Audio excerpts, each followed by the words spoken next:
Good evening, Andrew. Are you being served the apartment? But before we do that, Yes. we have some loose ends. We do. My ends are very loose. You often know that.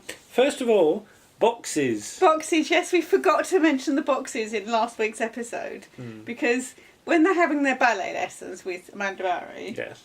there's a bit right towards the end where it's Mr. Lucas and Mr. Mr. Humphreys. Lucas picks up Mr. Humphreys. And he dances off with him, and there just happens to be convenient About six boxes. Stacked up. Empty big cardboard ones. For them to dance into. It's the sort of thing you get in a car chase in the Sweeney or something, or the War isn't it? Machines. Yeah. Oh yeah, so this is like the War Machine sort of smashing through boxes, isn't it? Secondly, sharp your Easter egg. You won an egg, didn't you? I won an egg at work in the raffle. In the raffle. Yeah. So happy Easter. Yes, a belated happy Easter. Because we didn't say it. Didn't say that, no. Although there are more Easter egg antics on the upcoming Shy Life podcast, which might be out tomorrow or today by the time I upload this. Yes, if he's edited it. Yes. Bless him. Thirdly, we should say that we're in the period of stories which are the ones remade for Australia. Yes. Because there was a version of the Junior that I've seen, and the apartment here was remade, except the end titles in the apartment list everybody that supplied all the bits of furniture, which you don't get on the BBC version. We don't get advertising on the BBC. But why do we need furniture? Well, let's find out. Yes. We start off with Geoffrey Holland looking at a jacket. He is. He's looking at a sort of blazery type thing, isn't 120 quid. Yeah. Wow. That's a lot of money. That's a lot for a jacket now. Yeah. And they're trying to give him all the extras as well, like a paisley scarf and a walking stick. If you wanted a walking stick, you could come to my shop. Do you sell? Oh, you no, don't we don't sell them. You just find them. We find them. Well, I saw James taking. James is somebody I work with.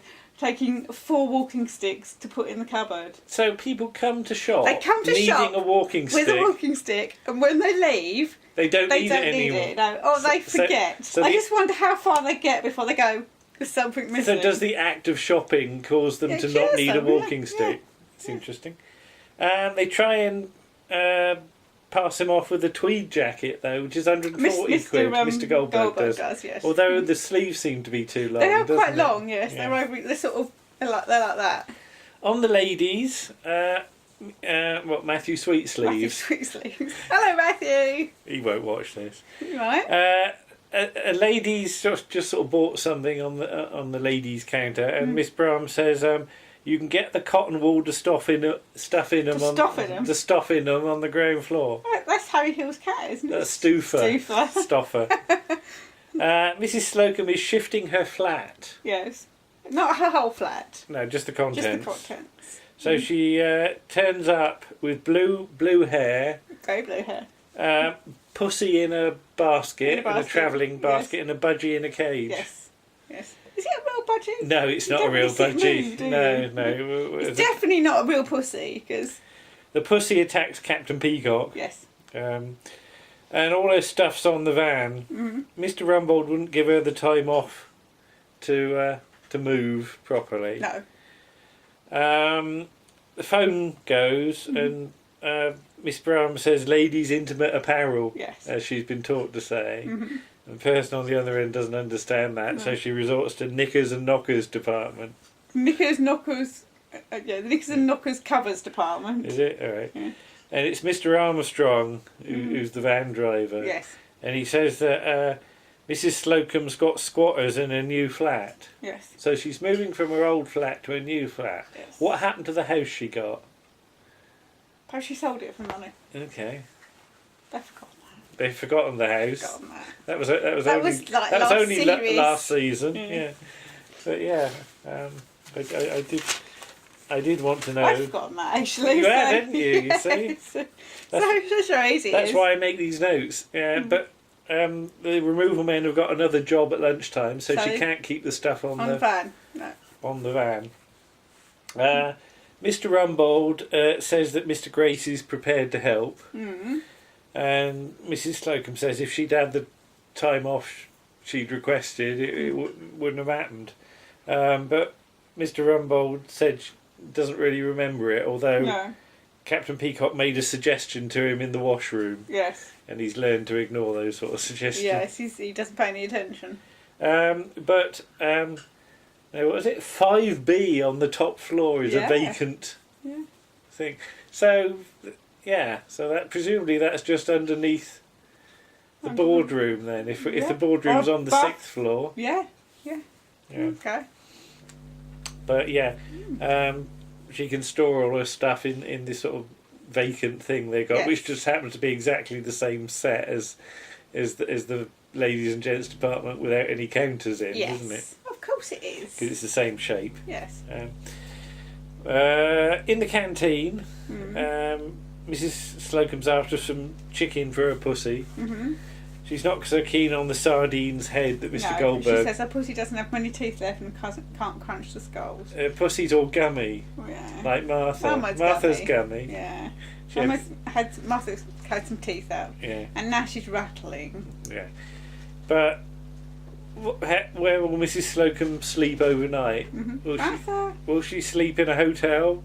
Or maybe with her friends? Maybe they'll offer something. And they come out with a load of excuses as to why she can't stay with each one. Captain Peacock says his wife is away. They'd be alone in the house and there'd be a lot of talk. Yes. Mr. Goldberg did have a spare room, but there was a leak and the ceiling came in. Yeah. And then the electrics went weird, and then the springs of the bed got electrified or something. No, the wires that electrified the springs were damaged by the water tank. Yeah, right. I don't quite understand that. Right. Mr. Lucas says she could snuggle up with him. Mr. Humphrey says he's got 3 nuns. 3 Pakistani nuns. Indeed. Yes. Miss Brahm says the brothers' rugby team are staying overnight, so they've got a load of what was it, hairy men in each room. Beer swilling men, was it? Yes. Martha's excavating. I think she's looking for her false teeth. Mr. Harmon says all her stuff's arrived and they've set it all up, and he wants some money for the men because they've been working. Yeah. Martha! What is she doing? I don't know. I think she's having some paper to play with. But this nun thing, it's sort of true because it's a fancy dress party. Yes. And they will be nuns by the time they get there. Mr. Humphreys might go as the Pope, but he won't know till he gets home and sees whether there's black or white smoke coming out of the Vatican his house chimney. Because obviously, when a new Pope is elected, I'm not sure. Obviously, it's black smoke if they don't approve of the candidate. No, if they haven't decided. If they haven't decided, white smoke if they have. Because I remember when Pope John Paul George died. and Ringo, Yeah, because it was on the 2nd episode of Doctor Who. There was a big banner across it, and in the coming days they were trying to elect a pope, and it was Pope Benedict, wasn't it? He's the German one. I remember when you had 3 popes in one year. That's 1979-ish, is it? It's around this point, actually. Yeah. So that's why they're going on about Pope smoke. Yeah. Pope smoke. Okay, move on. Pope smoke. Some hours later, Mrs. Slocombe has set up the flat. On the floor. Yeah. She has to go and see Mr. Grace first. Yeah. You missed that bit out. Oh no, she's going to set up the flat on the floor. But she goes to see Mr. Grace. Because there's water, gas and electric, so she could live there. Yeah, so you got to flutter your eyelashes and cross your legs. Yeah. So she put some Cleopatra huge eyelashes on. Yeah. Young Mr. Grace is asleep and has been dreaming. I think we'll gloss over the exact details of what he's dreaming It involves somebody in a Girl Guides outfit. Oh, you just said it there. Well, I said someone, didn't say who. All right, well. Not Captain Peacock. Well, it wasn't who it was, it's what it was that I was more worried about, but never mind. It's no different to Romana's schoolgirl outfit in City of Death, is it? Mrs. Slocombe comes in, starts doing the eyelashes and legs thing, but he says you're not getting a raise, but she wants to sleep on his premises, and he says okay, but you'll have to go early before the servants come because he's got the wrong end of the stick. And this scene seems to just sort of stop halfway through, doesn't it? She starts to explain it. Yeah, it fades away. And it fades down.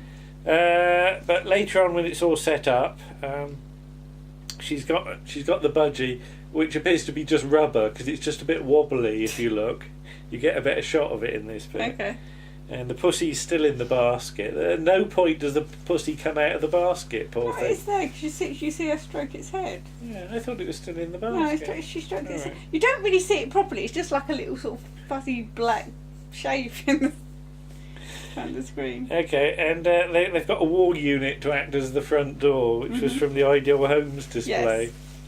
And it locks and everything. Yeah, but you can just walk round it. It's got about 4 locks, but it's useless because it's got no sides to it. No. Mr. Harmon's going to bring in some milk in the morning, and you keep getting routines with the doorbell, don't you? Mr. Harmon sets up a phone, which rings, and he answers it as Harmon the butler. Mr. Rumbold, though, wants her to attend a staff meeting that he's called. Mrs. Slocombe turns up to the meeting in her coat and scarf and sort of plastic sort of rain scarf. I want to call it a head mac. It's not a head mac, is it? It's a rain scarf. Yeah, whatever, plasticky thing. Yeah. Very popular in the 70s and 80s. But all the trains and buses are going on strike. Yes. Well, the trains and buses aren't going on strike. The drivers the people who drive them are. I just imagine the trains going, no, I'm staying here. Like Thomas the Tank Engine getting militant. So the store's going to close early, so everyone's got a chance to get home. Young Mr. Grace has already legged it. Yes. Well, he needs a head start, doesn't he? Well, he goes in his Rolls Royce, doesn't he? Mr. Rumbold's got a taxi. Mr. Humphreys wants to know whether he's going his way, and Mr. Lucas said you probably know by now. So later on again, Mrs. Slocombe's in a blue nightie. It is a nightie. It is a nightie. Yeah, we weren't sure if it was a nightie or a dressing gown because it's got a little tie thing. Yeah, later on you see her dressing gown as well. You don't normally have tie things at the front of nighties, though. I don't, certainly. Well, no, you don't know. It's odd. So yeah, she locks the door with all the latches and bolts and God knows what else. The doorbell goes. It's Mr. Humphreys who goes round the side straight away, and then he goes back to the front to come in. Yes. But he had to get off the bus, and he's got a 15-mile walk home. So can he stay, basically? So Mrs. Slocombe makes him a cup of tea. No, she doesn't. Well, she says she's going to. She puts the kettle on and the kettle never boils because they keep getting interrupted. Yeah. And he says about how she's more feminine at home. Yes. And she says she uses less makeup, and he agrees people do.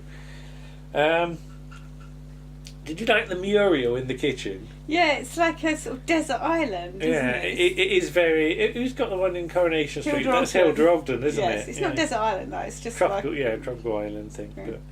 But, Mr. Slocombe was taken, apparently, by the fraud squad. Yes, 8 o'clock in the morning. She has got the toilet set up, though it's not connected. It's not plumbed in, no. Yeah. But it says that's the guest toilet. Yeah. So I guess she's using the gents or ladies' facilities on that floor. Well, that's the thing. You don't take your toilet with you when you move house. No, it's not her toilet. It's just a toilet and bath. Yeah, but why have it there in the first place? I don't know. To make it look like because for the joke that's coming up in a little while. For that. When we moved house, we didn't take the faculties with us. No, we didn't. Faculties. Yeah. She used to have a brush salesman that lived with her, and she's got a half queen size bed. And Mr. Humphreys is of the opinion that half a queen is better than none. So yeah, she wants to know whether he sleeps as nature intended. Be thankful I didn't do this video as nature intended. I wouldn't have allowed that. But she's got some pyjamas that belong to the brush salesman with a huge top and a tiny bottom. So yeah, he's like that on the thing. He's like Cyril Smith. Well, no, I just put he's. I thought you were going to say Cyril Shaps. But all I imagine him like is some sort of cartoon character. Well, it's really big at the top and tiny at the bottom. Yeah, because there's nobody that's that shape. No. If you're big at the top, you're normally big at the bottom. Let's move on. There's a tea's maiden, a telly, and an electric blanket. Which never gets turned off. Yeah. And might be that she has to put Mr. Humphreys up for a week. Yeah. And she's quite keen on this after a while, isn't she? Mr. Humphreys seems less so as time goes on. There's a very funny scene coming up in a minute. But he was up in the attic and he found a week of love calendar. Yes. What was it? Monday for meeting and what was it? Tuesday for talking. Yes. If you worked out how it works, this because the thing that happens is the first letter of the day. Yeah. Which is why Friday was torn out. Wednesday for wishing, Thursday for touching, Friday for and that was missing. And then they what was it? Mrs. Slocombe says you've got to imagine you're on a camping holiday with a friend. And they both sit on the bed together and bounce up and down a bit, don't they? Because there's a lot of life in it. Then the doorbell goes and Mr. Humphreys panics and it goes, "Me mother!" Yeah. And he runs around, doesn't he? He runs around like Martha runs around when she gets excited. So he sort of goes like that and then back on himself. Then he runs up to the sofa and does a sort of stunt and rolls himself. Yeah, like a drop and roll kind of thing. And then he picks up a woman's own and starts reading it, and his hands are shaking. Yeah. But it's not his mother; it's Captain Peacock, who also can't get home. Who's looking through the letterbox because he can see the dressing gown on the hat stand.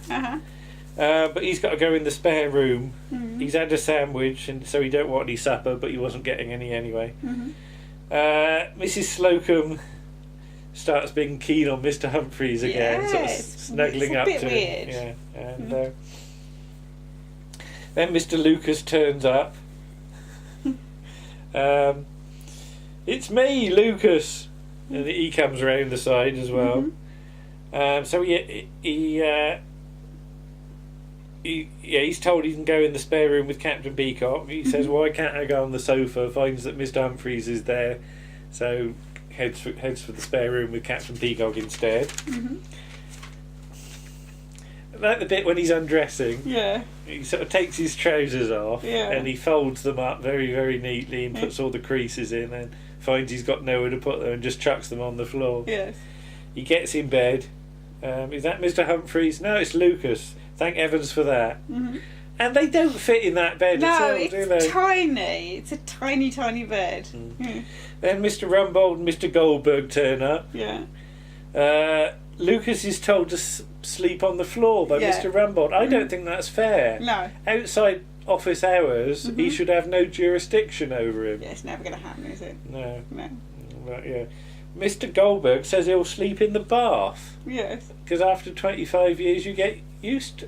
What? Does he have to sleep in the bath at home then? Obviously, if he has a disagreement with Mrs. Goldberg, why he can't sleep in the spare room, I don't know. But sometimes maybe he has to sleep in the bath. It has been known. Well, can't you sleep on the sofa or something? I mean, I like me time in the bath, and I read me books in the bath. We didn't want to sleep in one. I occasionally get a bit sleepy in the bath, but at no point have I dropped off. Nothing's ever dropped off in the bath, certainly. So yes, then Mrs. Slocombe drapes herself across Mr. Humphreys, puts her head in his lap. And he's shaking again, and he don't like this. Then Miss Brahms turns up, having had 4 proposals. And none of them were married. Married. So she has to sleep with Mrs. Slocombe in the end. Mrs. Slocombe wants to know whether Mr. Humphreys is disappointed or relieved, and he says he's sort of neither one way or the other. No. Though after she's gone, he does do a few, doesn't he? Yes. Yeah. So the 2 ladies go in bed. Mrs. Slocombe's a bit cross about this. I think she thinks she's missed an opportunity here, doesn't she? Probably doesn't get many. Yeah. And then Mr. Humphreys sort of goes to play with the cat. It sort of growls and... Which we should have said... Well, Martha was looking for the cat at the start when it was making all the noise. I had to tell her it was a pretend cat and it was on the television. And then she was happy. Yes. And then you get the wonderful end line, Mr. Humphreys, leave my pussy alone. And everybody sits up. And everybody sits up, not quite having believed what they've heard. Yes.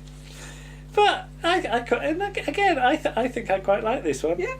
Yeah, it's another strongish one. As you said, you know, there's some good ones at this point. Excuse me. Yes, and it's also interesting to compare this with the Australian version as well. So yes, it's been a while since I've seen it, but it really is sort of, the script is almost dragged and dropped, and there is very little different about the sort of remake version of it, because it is just very solid, isn't it? It is. Yeah. It's a good script too. There's a lot of comic potential. Yeah, there's nothing much you've got to change. To change, yeah. Maybe apart from sort of because Captain Peacock mentions the London Underground, and you could almost see these working as stage plays, couldn't you? Almost, because it's like it's pure farce, isn't it? Yeah. Because we've seen farce on stage, and it's very precisely timed, because you get the shutting of one door and the opening of another door. But there's a lot going on in the last sort of 10 minutes of just people arriving and stuff like that. But it's just amazing to see, and it is obviously John Inman as well doing the stunt, isn't it? Yeah. I mean, it's not a huge stunt, but it's potentially dangerous. And you know, it's the way he runs and stuff. Does a full flip. Yeah. As though he was Stuart Fell or something. Yeah. Maybe you get a bit of coaching. Bit of coaching, yes. Well, there you go. Another good one, I think. And, what's the next one? Mrs. Slocombe, senior person. That one. Okay, we'll say good night, or good morning, or good afternoon, or whenever. Or bye. Bye-bye. Bye.